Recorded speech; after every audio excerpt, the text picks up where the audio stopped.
The distress beacon had been silent for 3 cycles when Nira's shuttle finally broke through Varath 9's crimson atmosphere.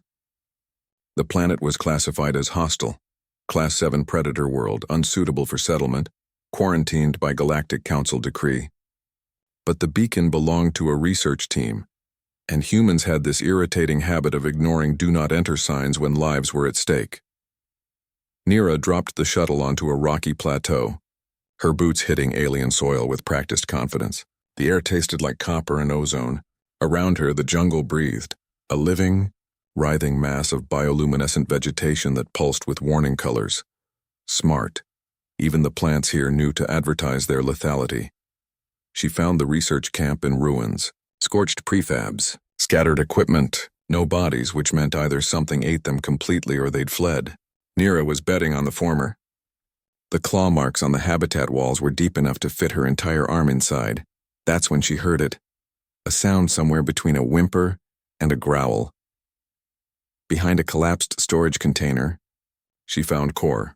The creature was barely the size of a human toddler, covered in midnight blue scales that shimmered with an oil-slick rainbow, 4 eyes arranged in a diamond pattern on its elongated skull, fixed on her with unsettling intelligence.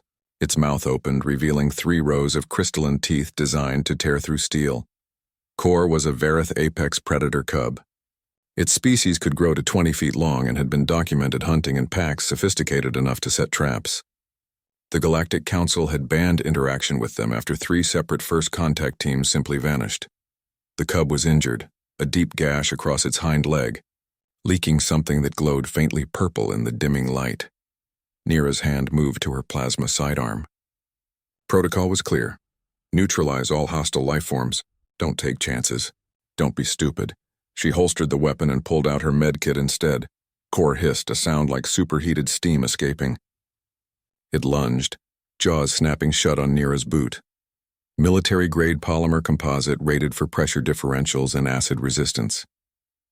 The cub's teeth found no purchase, but it didn't let go, hanging on with the determination of something that knew it was cornered.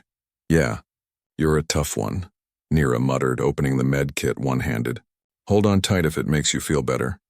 She pulled out a universal coagulant spray, xeno-compatible, theoretically effective on 89% of known carbon-based life forms.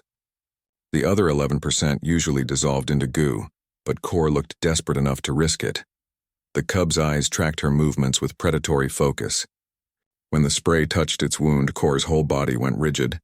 The hissing intensified. Its jaws worked harder on her boot, now audibly grinding against the reinforced material. Nira wrapped the wound with synthetic bandaging, working quickly. You can thank me later. Or try to eat me. Whatever feels natural. She stood up. Kor was still attached to her boot, dangling like some bizarre organic ankle weight. Those 4 eyes glared up at her with undiluted fury and pain. Nira started walking back toward her shuttle. The absurdity wasn't lost on her. Here she was, a human rescue specialist trudging across a death world with an apex predator literally hanging from her foot, and her main concern was making the next supply drop on time. She could already hear the debriefing. Specialist Nira, can you explain why you brought back an unlicensed xenofauna specimen from a quarantined world? Kor weighed maybe 20 pounds. Nira had hauled equipment twice that through worse terrain. She adjusted her gait slightly to compensate and kept moving. The jungle came alive around them. Bioluminescent tendrils reached out from the canopy. Something large moved in the underbrush, parallel to her path. Nira's hand stayed near her sidearm, but she didn't draw. Predators could smell fear, panic, hesitation. They could also smell confidence backed by enough firepower to glass a small moon. Halfway to the shuttle, Kor stopped biting. The cub went limp, exhausted, still clinging but no longer aggressive. Just hanging on, smart kid, Nira said softly. Sometimes holding on is all you've got. The larger Varath emerged from the tree line as she reached the plateau. Kor's pack, probably. 3 adults, each massive, moving with liquid grace. Their scales reflected the dying light like rippling shadows. They could have torn through Nira's shields in seconds. They stopped 30 meters away, watching. Nira met their gaze, all 12 eyes fixed on her. She didn't reach for her weapon. Didn't run. Just stood there, exhausted, cub still attached to her boot, and waited. The largest Varath tilted its head. A gesture of consideration, respect. Nira had no idea. Xenobiology wasn't her specialty. Not getting eaten was. After an eternity compressed into 30 seconds, the pack melted back into the jungle. Nira released a breath she hadn't realized she was holding. She reached the shuttle, Core still determinedly gripping her boot. Inside, she carefully detached the cub, who immediately tried to hide in the corner, hissing defensively, and set out food and water. Core ignored both, watching her with those intelligent alien eyes. "Look," Nira said, initiating launch sequence.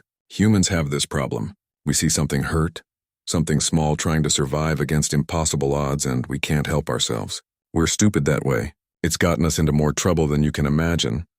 Core's hissing quieted. "But it's also why we're still here, why we didn't stay on Earth, why we keep showing up where we're not supposed to be, doing things we're not supposed to do." The shuttle lifted off. Through the viewport, Vareth 9 fell away. Beautiful. Deadly. Indifferent. "Welcome aboard, Core. Try not to eat anything important." In the corner, the cub finally approached the food, tentative, still wary, but eating. Nira smiled. Galactic Council was going to hate this. Humans usually had that effect.